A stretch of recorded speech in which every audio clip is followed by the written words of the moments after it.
Salut tout le monde. On va traiter aujourd'hui le sujet du microbiote ou bien de la flore intestinale.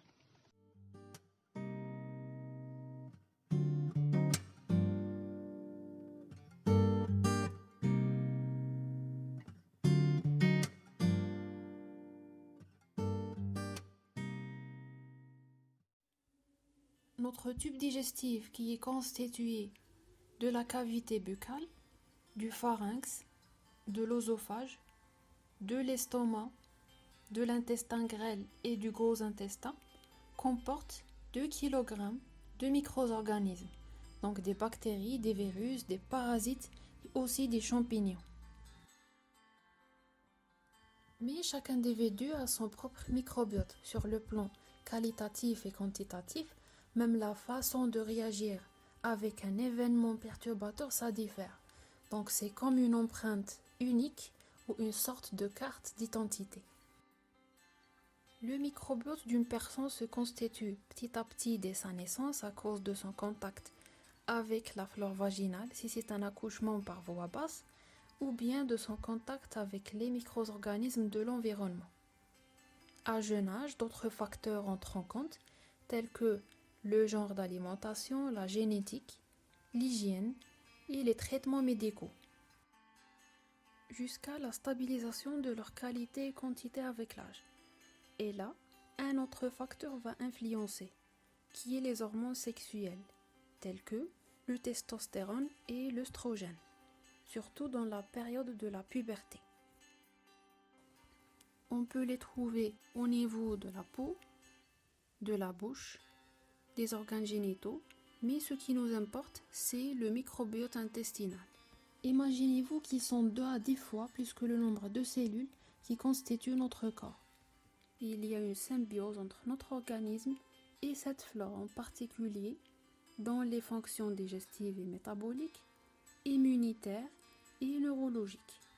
Notons que la dysbiose et le dysfonctionnement de ces micro-organismes à cause de la perturbation soit de leur qualité ou bien de leur quantité. Et ça qui va faire des maladies immunitaires ou inflammatoires. Et aussi, elle peut être la cause du diabète ou bien de l'obésité.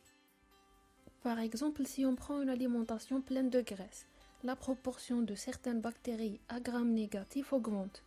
Bon, gram négatif désigne une structure particulière dans les membranes de ces bactéries. Voici à quoi ressemblent les bactéries gram-positifs. Bon, on revient. Dans la membrane de ces bactéries, il y a une structure nommée par l'hypopolysaccharide inflammatoire.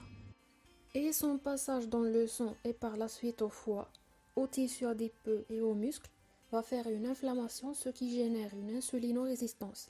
Donc ces cellules vont être incapables d'accepter l'insuline, et qui est un signe du diabète de type 2 et aussi de l'obésité. Mais la question la plus importante est qu'assure ce microbiote à notre corps. Premièrement, la digestion. Il facilite l'assimilation des nutriments grâce à un ensemble d'enzymes dont l'organisme n'est pas pourvu. Il assure l'hydrolyse des polysaccharides. Il assure même la synthèse de certaines vitamines, telles que vitamine K, vitamine B12 et vitamine B8. Et il régule l'absorption du calcium, des acides gras et du magnésium. Deuxièmement, l'immunité. Par exemple, il y a une bactérie nommée Escherichia coli qui lutte contre la colonisation du tube digestif par phénomène de compétition. Il y a même des virus qui sont nommés bactériophages et qui avalent les bactéries. Notre microbiote aide le système immunitaire de notre organisme de distinguer les espèces amies et les espèces pathogènes, donc de rendre les organes immunitaires tels que les ganglions lymphatiques et la rate structurellement et fonctionnellement matures. Troisièmement, la neurologie. Bon, la motricité intestinale est assurée par le système nerveux végétatif ou autonome par des millions de neurones. Or, 80% entre eux sont des voies afférentes et qui conduisent le message nerveux de l'intestin vers le cerveau. Et ça veut dire qu'un petit changement de la flore intestinale pouvait modifier le message transmis au système nerveux central.